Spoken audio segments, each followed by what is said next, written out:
إخواني أنا طبعا نقلته إلى وعاء أكبر عشان التفاعل يصير أحسن. هلا بعد ما صفينا النتريك نظفنا بالهيدروكلوريك ونظفنا بالنتريك، الآن راح نضيف ماء ملكي. حطينا أول كاس، هون إخواني كاس تاني من هيدروكلوريك،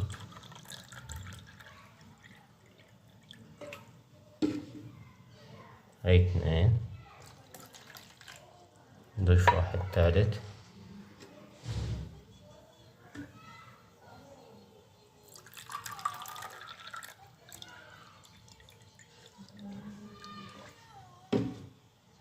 هاي ثلاثة، راح نضيف فوقهم حمض نتريك واحد، عيار واحد حمض نتريك.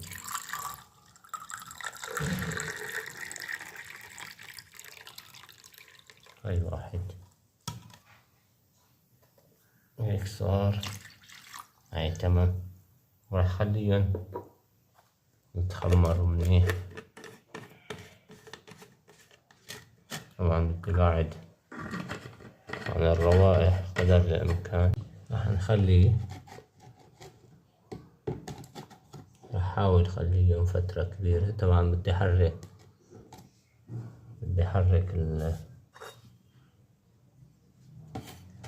المزيج، أحرك التربة مع الماء الملكي. هلا بعد ما نظفنا التربة من المعادن، الماء الملكي هيك إخواني راح ياكل الذهب بسهولة. ليش؟ لأنه ما في معادن عندي. إخواني بعد ما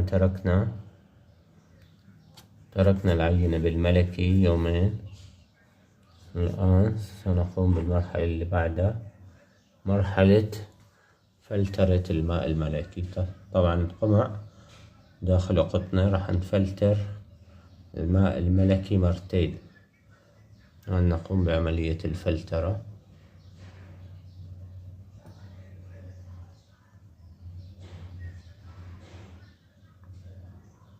طبعا أنا بدي الماء الملكي يطلع عندي صافي جدا. أحد أسباب عدم الترسيب إنه الفلترة بتكون غير جيدة. حاليا عم فلتر المرة الأولى، شايفين إخواني كيف بينزل صافي. راح أرجع فلتره مرحلة تانية، يعني ما بدي شوائب بالملكي يبقى عندي أبدا. تمام إخواني، ضروري جدا يكون الملكي بعد الفلترة نقي 100%، ما بصير يكون فيه شوائب أبدا، وإلا بفشل الترسيب عندي. حنتابع التصفية إخواني.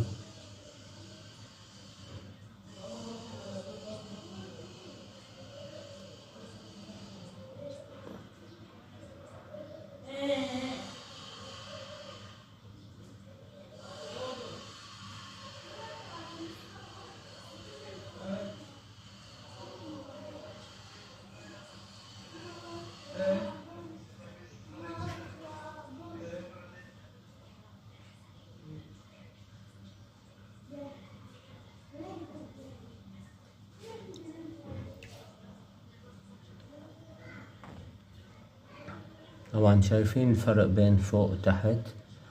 فوق في عكر، تحت عم ينزل عنده صافي. هيك لازم يكون صافي. طبعا أنا راح صفيه مرة تانية، لازم يكون صافي بشكل كامل أخواني، ما بصير يكون عكر عندي الملكي. تمام، تصفاي مرتين. هيك انتهت معنا إخواني عملية الفلترة بالكامل. طلع معي، شايفين كيف نقي 100%، مبين البلاط من خلاله. هيك لازم يكون نقاء ماء الملكي، ما بصير تصفي لي إياه وتخليه عكر وتقلي والله ما زبط الترسيب معي أو ما اشتغل أو عندي مشكلة. لازم تفلتر بشكل صحيح، يصبح نقي جدا جدا. نفلتر بالقطن مرتين إخواني. بعد انتهاء عملية الفلترة أخواني راح نقوم بمحايدة النتريج باستخدام اليوريا، اللي هي اليوريا أخواني، يوريا زراعية عادية. راح نقوم بوضع قليل قليل بمحايدة النتريج مع التحريك أخواني، نقوم بالتقليب.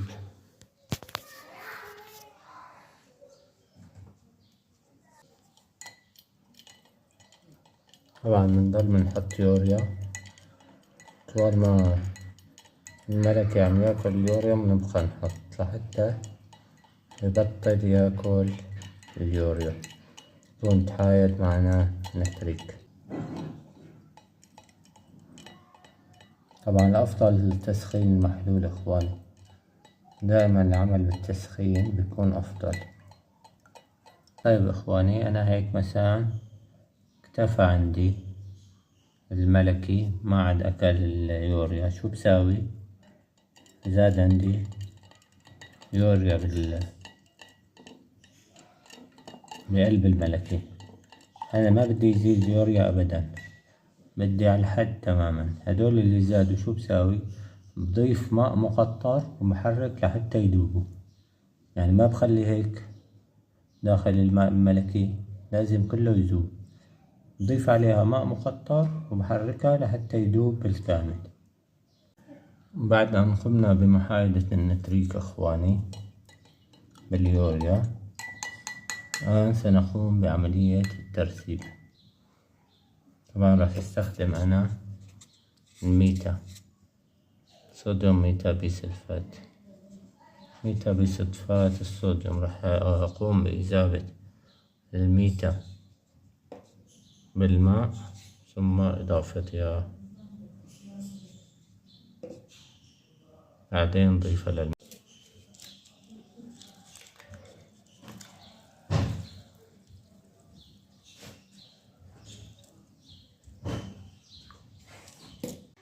طيب إخواني، بعد ما قمنا بإذابة الميتا بشكل جيد، راح نقوم بعملية الترسيب.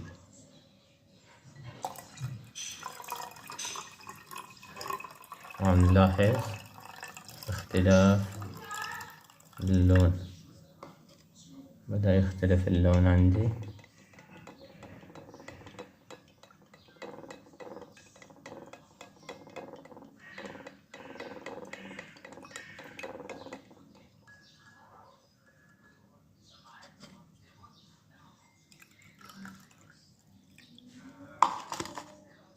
نقوم بالتحريك بشكل جيد.